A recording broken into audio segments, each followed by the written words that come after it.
Profesor Muzakir dari Fakultas Hukum Universitas Islam Indonesia (UII) Yogyakarta dihadirkan sebagai saksi ahli dalam sidang gugatan pra-peradilan Agus Novitu yang berlangsung di Pengadilan Negeri Tanjung Karang pada Jumat 22 Maret 2024. Sidang dengan agenda tunggal mendengarkan keterangan saksi ahli tersebut berlangsung cukup lama. Saksi ahli memberikan keterangan secara detail seputar pra-peradilan dalam hal kewenangan masing-masing pengurus KONI Lampung.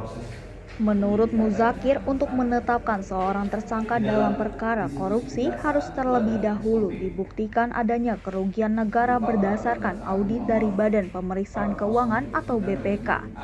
Hanya BPK yang diberikan kewenangan konstitusi untuk memberikan penilaian tentang laporan keuangan. Jika menemukan kerugian negara, BPK akan memberikan tebusan kepada penegak hukum untuk dilakukan penyelidikan, kemudian dilanjutkan dengan audit investigasi.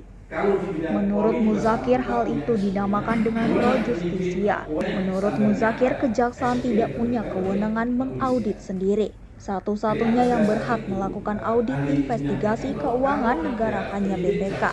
Ini amanah UUD 1945, UU Keuangan Negara dan UU BPK. Terkait dengan penetapan Agus Novitu sebagai tersangka korupsi, Muzakir menegaskan, prinsip utamanya adalah ada tindaknya kerugian negara, ini harus dibuktikan dahulu. Kalau tidak terbukti adanya kerugian negara, maka tidak ada penetapan tersangka karena pidananya tidak ada. Sidang yang dipimpin Hakim Tunggal Agus Widana dihadiri Agus Novitu bersama penasehat hukumnya Chandra Mulyawan dan pihak Kejaksaan Tinggi. Sidang dilanjutkan pada 25 Maret mendatang.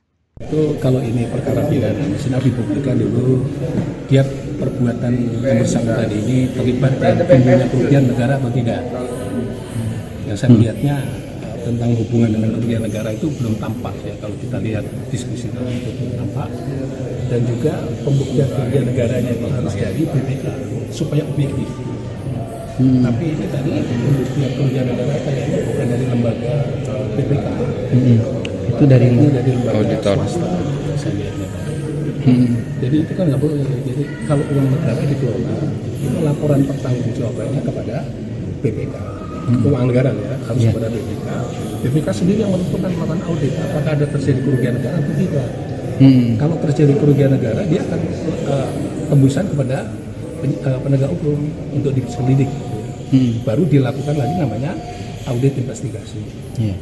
Pro justisia dalam rangka pembuktian perkara kerugian keuangan negara pasal 2 dan pasal 3. Tapi kalau itu bukan audit investigasi dari lembaga negara swasta, itu nggak boleh. Karena audit pro justisia untuk pembuktian perkara pidana itu syaratnya dari institusi negara.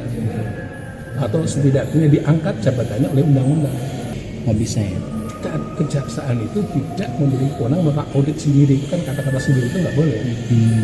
Masuk uang negara dia. Kalau gitu nanti semua laporan berlalu dibawa ke kejaksaan aja suruh melakukan audit. Ya nggak ada. Yang tanggung jawab negara itu, audit keuangan negara itu adalah BPK. Undang-undang dasar yang ngomong. Undang-undang BPK yang menegaskan. Undang-undang keuangan juga yang menegaskan. Jadi nggak boleh. Makanya saya katakan setiap dia produknya dari non BPK, saya mengatakan itu tidak bisa menjadi alat bukti dalam perkara pidana. Pasal 2 dan pasal 3 enggak pro justisia. Jadi artinya penetapan tersangka tidak Dr. tepat ya, Gusnomi Pak? tidak tepat atau gimana, Prof? Ya kalau itu kan itu unsur pokoknya kan kerugian keuangan negara. Iya. Unsur pokok. Kerugian negara. Nah, kerugian negara diperoleh dengan cara yang tidak sah oleh lembaga yang tidak wewenang. Putusannya apa? Ya tidak terbukti kerugian keuangan negara. Kalau tidak terbukti kerugian negara, orang nggak bisa dijadikan tersangka dong. Perbuatan pidananya nggak ada. Ya nggak apa-apa ngomongnya kan secara umum. Kalau kita mengujikan secara faktual, faktual itu ya buktinya apa kerugian keuangan negara? Ditampakkan di situ, harus ditunjukkan. Kalau nggak ditunjukkan, udah ada kerugian negara, nah mana? Gitu. Ya harus ditunjukkan. Namanya objektif ya caranya seperti itu.